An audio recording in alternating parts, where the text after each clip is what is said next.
Good morning, boys and girls. This is Lorenzo, and welcome back to another episode of Getting Through Gold. I said good morning, and you're going to be watching this on Friday, so good Friday, enjoy your day, and have a nice weekend preemptively. This is a Protoss versus Zerg. I'm the Chevron, of course.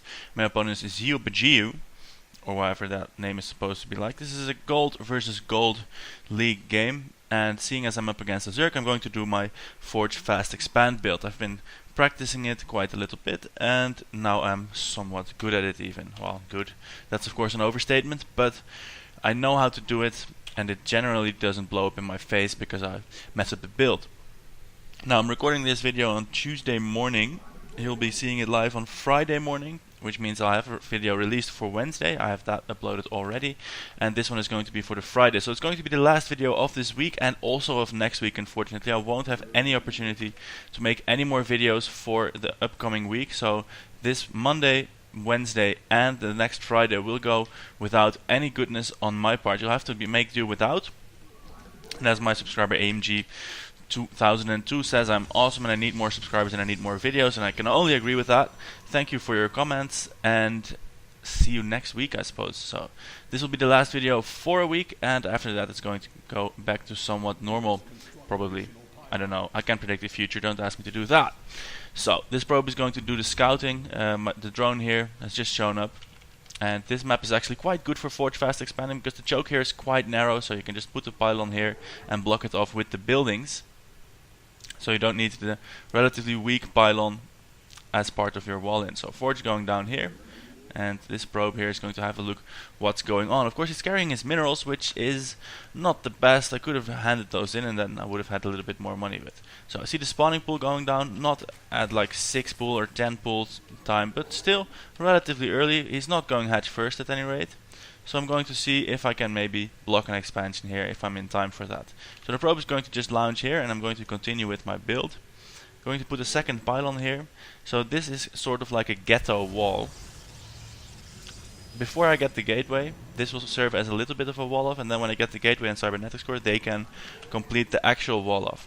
I see I saw a spawning pool going down rather early, so I'm going to put an early cannon as well. If there are zerglings coming in now, they will be able to run by, but getting up into the main will be a little bit hard because there's a sort of a small wall here. Only these unbuildable plates are open, and the cannon will be right in the middle, so they have to walk around here, get shot by the cannon, get shot by the cannon, get shot by the cannon, and then they all die, hopefully. So, getting the cannon first, and then going to go for a nexus. So, what I'm doing now is I'm still making probes that I'm doing, but otherwise I'm saving for a nexus. So, I'm at almost 400. Look at the probes are under attack. Got 2 zerglings here, but I'm not phased by this. This probe is just going to run on home, while the second nexus is going down at the 3.4 minute mark. Not as fast as it could have been. Could have gotten it before the cannon, but that would have made me quite nervous now with these zerglings coming in, and there could be, I don't know, 6, 10, 100, a million could be coming in next. So this cannon gives me peace of mind and protects against zerglings. The probe is probably not going to make it, to be honest. Yeah, no, he dies just inches from home, from the protection of this cannon. His mate is going to build a gateway here while I'm going to continue probing up, getting my first gas out, because when this cybernetics core, when the cybernetics core comes after the gateway, I'm going to need the gas for mothership cores, stalkers, and all that goodness. Before you get the cybernetics core, incidentally, there's nothing you can spend your gas on, so don't worry getting these geysers anytime before a gateway is building. You really don't have any need for them. So what's going to go on in this game? I actually forgot a little bit. And remember, I liked the replay, but what exactly is going to go down I don't remember, so we're just going to have to watch and see. Expansion is going down now, and I think I should be transferring some probes because this is at 18 of 24, and of course 16 is the optimal number here. Cybernetics core going down here, making a nice smooth wall in with a little bit of space here, but all in all, if the enemy wants to come in, he has to walk right through this wall, get shot by the cannon, and any units I might have will be standing here, of course, raining down punishment as well. Transferring the probes, the second gateway, the second nexus is now rallied. This is something I have been forgetting on occasion, having a second nexus, just putting the probes here on the corners, and they put them here on the corners, so it's really hard to see them, and you just 5 minutes later you wonder, why am I not richer? I have 2 bases, and then you notice you have 15 million idle probes. It's a very disheartening feeling. Adding on some gateways here, keeping on the pylon production and getting warp gate research as soon as the cybernetics core is finished. You really want to get this warp gate research every game as soon as you can, because it's just too good. It makes the units from the gateway train faster. They take 38 seconds from the gateway and an amount of seconds less from the warp gate, and of course you can warp them in wherever you like, which is a huge advantage. You can put a pylon right here outside their base and warp them in here, or if you get dropped or there's mutalisks, you can just warp them in the back of your base. Mothership core coming in, of course, for protection with the photon overcharge, but also with your army. It's really good to have it. You can do the time warp thing, which slows down your enemy. This is of course useful in a lot of ranged versus ranged situations, or when the enemy wants to flee, you can keep them there a bit so you can slaughter them, or when you want to flee, you can slow down your enemy so you can actually get away. The third ability of the Mothership core is the recall, which is basically a holy shit, let's go home fast button. If you're with the army and press this, you have to select a gateway, or a nexus, you have to select a nexus, and then you can teleport your whole army to it.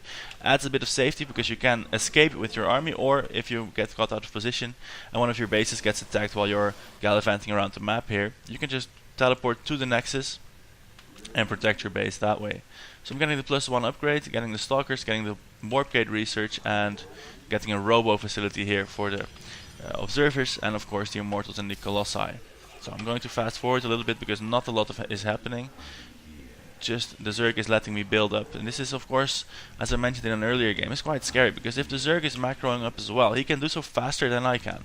I can make 2 probes at a time, he can make 1,000,000 probes at a time because he can use all his larvae for probes.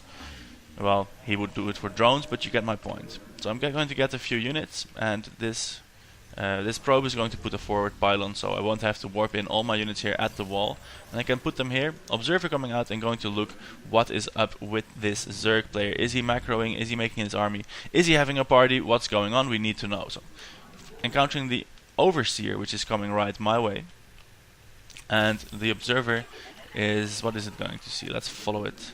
Let's follow it. Oh, look at that. There is a suspicious zealot here. I did not notice this in the game, so he's doing a good job on the scouting, but the Overseer is going to die. My Observer sees he's got some Hydras. There's not a lot of creep spread going on, there's no creep here. And so, as I said, he sees the Hydras. Unfortunately, the Observer then gets taken out by the Overseer. Hydras are good against sentries, are good against stalkers, are not so good against Colossi, which I'm making here. Robo Bay has been finished, and when I have the money, I will get the extended thermal lance. Fast forwarding time again, I got the one immortal because hey, he's probably got a few roaches, and I had the Robo Bay anyway, the Robo facility, excuse me. And an immortal is always good to have. First Colossus coming out, and I'm keep on chronoing Colossus production because once you get at 3 or 4 Colossus, those Hydras really can't do anything.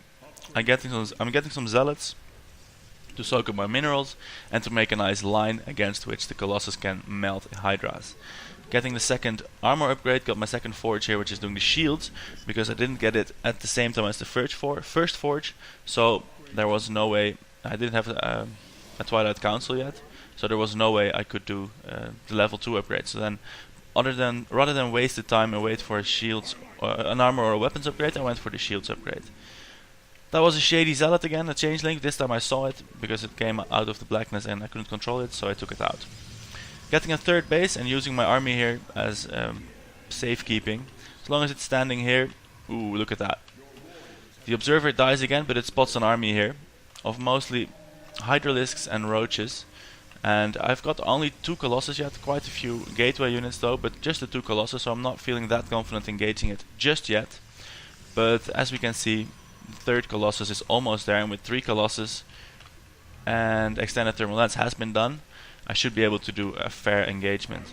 Well, actually what we want is anything but a fair engagement, but I mean fair in the sense that I stand a decent chance of annihilating him.